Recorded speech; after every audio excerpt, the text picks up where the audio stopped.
Hi, this is Fran with Stampendous, and I want to share some fun tips with you using a new stamp set that came out in our July catalog.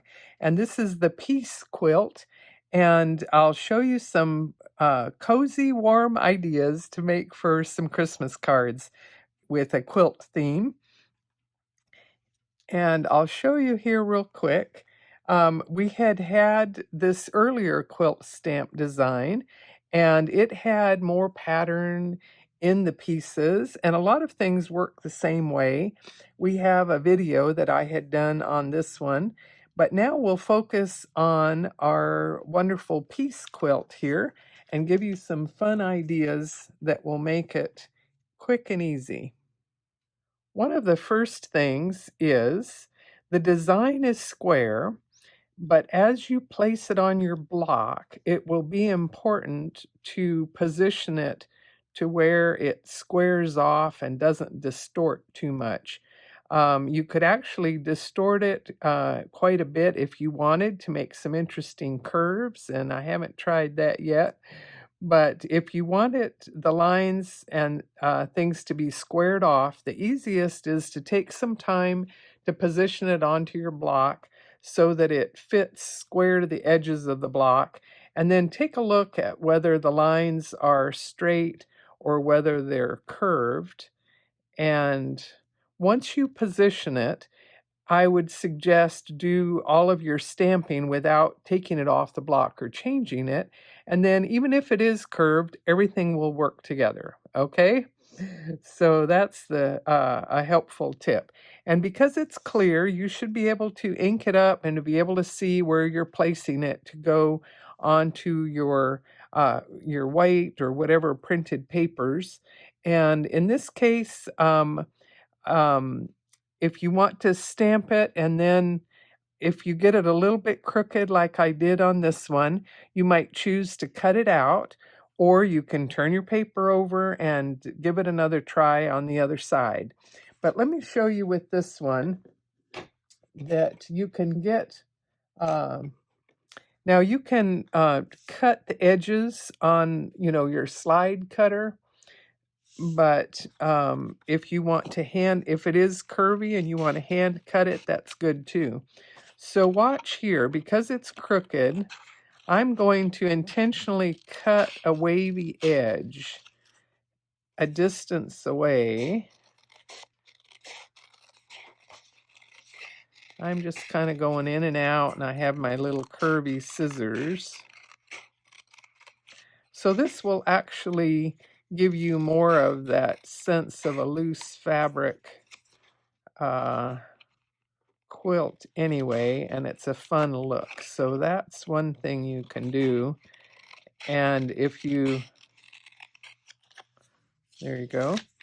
And that has a nice look to it. And that can get mounted on another printed paper in a very interesting way. So, okay, so then this set has all of these different little designs in it, and they are each separate. So I can work with just the poinsettia and any of the different patterns, and the pattern can get turned all different directions, and then your designs can be turned to go whatever way you're having the card to face. So by those images being separate, you have a lot of choices of how you might want to use them. So let's talk about a couple of things here. If you're stamping on white paper, you have more work to do your coloring. And if you choose to stamp on printed papers, then that can be a nice tip that makes things go quicker. So let's try this, for example. I'm going to work with all of my reds in this one, and I selected a print that had a medium value or a lot of white to it, and now I can simply stamp in, and I'm going to do some coloring. And whether I stamp in red or whether I stamp in black,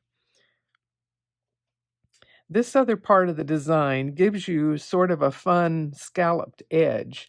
to the edge of your quilt. You can see it easier here in the set.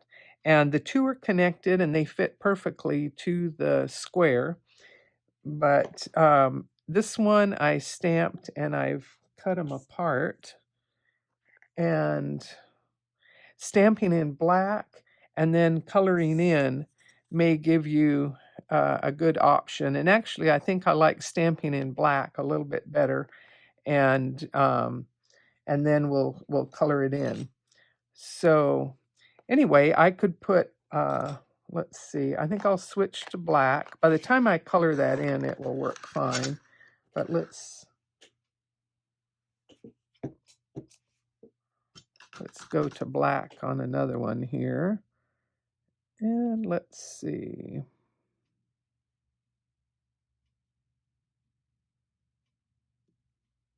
I might put another one there. And I might just stick to all of the designs that could be red, packages and peppermint, and fill all of those in. And as you can see here, your color pencils are going to show up quite nicely to fill this in over the print. So let's take a quick look here. I won't do a whole lot of coloring, but just to show you. Okay, so you get the idea with that. And then if you're working with cutout shapes, if you want to enhance the edges with it, then doing a little bit of your sponging or whatever, your daubers, will add a really nice touch. If you're working with a whole flat panel like I'm doing on this one, then because most of these lines are straight, I can take my sticky notes here and surround a particular area.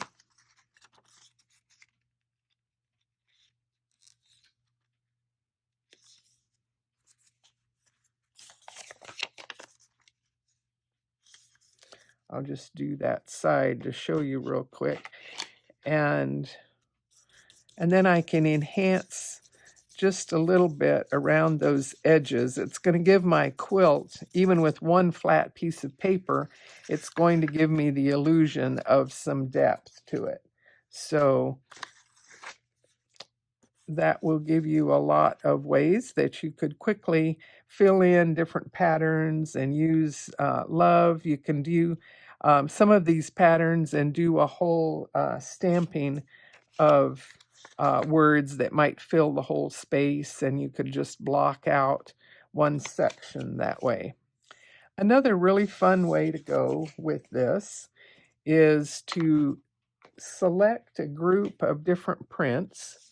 I found a group of them that looked nice together. I had a group of reds and I had a group of greens, and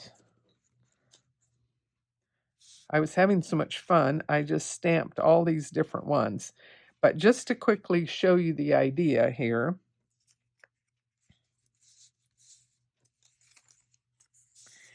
you can stamp on all of the different prints, cut them apart, and interchange them to where we're going to have as many finished cards as times that we stamped it. But we can mix up all of the different prints. And in some cases, I did straight cuts on my slide cutter. And then some of them that were more curved, when I had done this one before, then I used my scissors to hand cut between them. And ultimately, you can fit them all back together. So you can do things a couple ways. Let's say we wanted to completely cover, then stamping it once might just give us the pattern for placement, and we could begin filling in with different prints on all of these different shapes here. Here was some other beige, and maybe we want something red or not. But anyway, it's just so fun to play with patterns and colors. And after you determine how you're going to fit the pieces, then if you wanted to do some sponging on the edges, or if you even wanted to just take your color pencils and do a little bit of enhanced color just right at the edge. I think this is one of the quickest ways here. And I might even just kind of round it out. Anyway, then you could kind of figure out how you're going to fit the pieces, decide whether you're using it on the card vertical or horizontal, and then at the last you could stamp your other images in. Like if you had a package and you want it to be turned a certain direction, you can decide that after you've got it to this stage. Okay, and then taking it from there, I wanted to show a couple of options of making slim cards. And again, because it's square, you could continue this pattern any direction that you wanted. And on this one, I did it twice on the card. And I'm going to fill in with all of these different prints.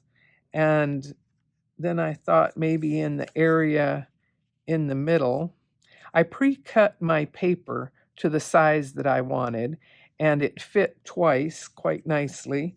And then I might do something like this, that I die cut the borders, and then I could do a message perhaps with my stamps here that say love and peace, and I could do that with a little holly in the middle across that band, and I think that would look quite nice.